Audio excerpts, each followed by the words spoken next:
ಆಗುತ್ತೋ ಗೊತ್ತಿಲ್ಲ ನನಗೆ. ಬಟ್ ಈ ಪಿಕ್ಚರ್ ನನಗೇನು ಇಷ್ಟ ಆಯಿತು ಅಂತ ಯಾತಕ್ಕೆ ಒಪ್ಕೊಂಡೆ ಅಂದರೆ, ಒಂದು ಒಳ್ಳೆ ಸಮಸ್ಯೆ ಇದೆ, ಒಂದು ಒಳ್ಳೆ ಪ್ರಶ್ನೆ ಇದೆ ಎಲ್ರಿಗೂ. ಶಿಕ್ಷಣ ಅನ್ನೋದು ಅನಿವಾರ್ಯತೆನ ಇದು ಅವಶ್ಯಕತೆನ? ನಿಮ್ಮೊಳಗೆ ನೀವೇ ಪ್ರಶ್ನೆ ಹಾಕ್ಕೊಳ್ಳಿ. ಎಜುಕೇಷನ್ ಅದು ಅನಿವಾರ್ಯನ ಇದು ಅವಶ್ಯಕತೆನ ಅಂತ ನಮಗೆ ಗೊತ್ತಿಲ್ಲ. ಇನ್ನೂ ಅನಿವಾರ್ಯ ಅಂತ ಓದ್ತಾ ಇದೀವಲ್ಲ, ಅವಶ್ಯಕತೆ ಅಂತ ಓದ್ತಿದ್ವೋ ಗೊತ್ತಿಲ್ಲ. ಆ ಒಂದು ಮೂಲದಲ್ಲಿ ಒಂದು ಈ ಚಿತ್ರದ ಒಂದು ಕಥೆನ ಎಳೆದು ಸಿನಿಮಾ ಮಾಡಿದ್ದಾರೆ. ನನಗೆ ಕೆಲವು ಡೈಲಾಗ್ಗಳು ಕೊಟ್ಟಿದ್ದಾರೆ ಸಿನಿಮಾ, ಅದನ್ನು ಮಾತಾಡೋಷ್ಟು ತೂಕ ನನಗೆ ಇತ್ತೋ ಗೊತ್ತಿಲ್ಲ. ಬಟ್ ನಾನಂತೂ ತುಂಬ ಕಲ್ತ್ಕೊಂಡೆ ಮಾತಾಡಿಲ್ಲ. ಓ ದೇವ್ರು, ಇದಕ್ಕೆ ನನಗೆ ಮತ್ತೆ ಆ್ಯಕ್ಟ್ ಮಾಡೋಕ್ಕೆ ಇನ್ನೊಂದು ಅವಕಾಶ ಕೊಟ್ಟಿದ್ದಾರೆ ಅಂತ ಅನ್ನಿಸ್ತು ನನಗೆ. ಮಾತಾಡ್ತಾ ಮಾತಾಡ್ತಾ ನನ್ನನ್ನು ನಾನೇ ಸುಧಾರಿಸ್ಕೊಂಡೆ. ಅಂದರೆ ನನ್ನನ್ನು ನಾನೇ ಸರಿ ಮಾಡಿಕೊಂಡೆ. ಹಿಂಗಿರ್ಬೇಕು ಇನ್ಮೇಲೆ, ನಾನು ಈ ಥರ ಪಾತ್ರಗಳು ಮಾಡಬೇಕು. ತುಂಬ ಖುಷಿ ಆಯ್ತು ನನಗೆ. ಕೆಲಸ ಕೊಟ್ಟಿದ್ದಾರೆ, ಅನ್ನ ಹಾಕಿದ್ದಾರೆ, ನನಗೆ ತುಂಬ ಖುಷಿ ಆಯಿತು. ಸಾಂಗ್ ನೋಡಿದ್ರಂತೂ ನನಗೆ ರಂಗಾಯಣ ರಘು ನೋಡಿ ತುಂಬ ಖುಷಿ ಆಯಿತು. ನಾವು ಯಾವಾಗಲೂ ಕಾಮಿಡಿಗೋಸ್ಕರ ನೋಡ್ತೀವಿ, ಆ ಮನುಷ್ಯನಿಗೆ ಇನ್ನೊಂದು ಮುಖ ಇದೆ ಅಂತ ಯಾರಿಗೂ ಗೊತ್ತಿಲ್ಲ ರೀ.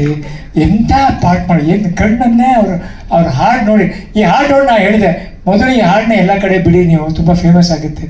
ಚೆನ್ನಾಗಿ ಹಾಡಿದ್ದಾರೆ, ಚೆನ್ನಾಗಿ ಮಾಡಿದ್ದಾರೆ. ತೂಕ ಅದೇ, ನಾನು ಮಾಡಿ ತೂಕ ಅಲ್ಲ. ನಿಮ್ಗೆ ರಂಗಾಯಣ ರಘು ಇಂಥವ್ರು ಮಾಡಿದ್ದು ತೂಕ. ಪಾತ್ರ ಯಾವಾಗ ನಿಲ್ಲುತ್ತೆ, ಮನಸ್ಸಲ್ಲಿ ನಿಂತು ಬಿಡುತ್ತೆ ಅದು. ನಿಜವಾದ ರಂಗ ಸಮುದ್ರ ಅನ್ನೋ ಟೈಟ್ಲಿಗೋಸ್ಕರ ಒಪ್ಕೊಂಡೆ ನಾನು. ಮೊದಲನೇದಾಗಿ ನನಗೆ ಡೈರೆಕ್ಟ್ರ್ ಫೋನ್ ಮಾಡಿ ರಾಜ್ಕುಮಾರ್ ಮಾತಾಡಿದ್ರು. ನನಗೆ ಎಲ್ಲೋ ಒಂಥರ ಅಪ್ಪ, ಆ ಹೆಸರು ಅಂತ ನನಗೆ ಒಂಥರ ಆಗ್ಬಿಡ್ತು.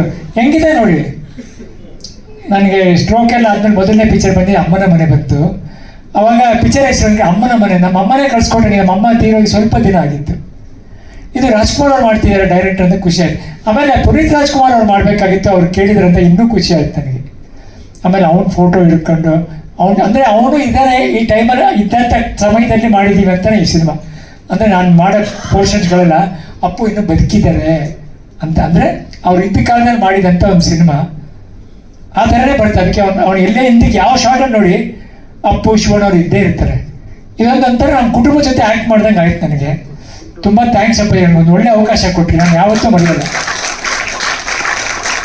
ನೀವು ಇನ್ನೂ ಎಲ್ಲೆಲ್ಲಿ ಹೋಗ್ತೀರಾ, ಏನೇನು ಪ್ರಮೋಷನ್ ಬಂದರೂ ನಾನು ಪ್ರೀತಿಯಾಗಿ ಬಂದು ಮಾಡಿಕೊಡ್ತೀನಿ ಅಪ್ಪಾಜಿ.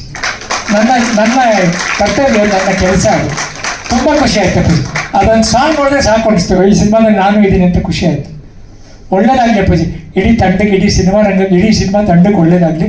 ದೇವರು ನಿಮ್ಮ ಜೊತೆ ಇರ್ತಾನೆ ಅಪ್ಪಾಜಿ. ನಾನಂತೂ ತುಂಬ ಖುಷಿಪಟ್ಟೆ. ಎಲ್ರಿಗೂ ನಮಸ್ಕಾರ, ಎಲ್ಲರಿಗೂ ಹೊಸ ವರ್ಷದ ಶುಭಾಶಯಗಳು.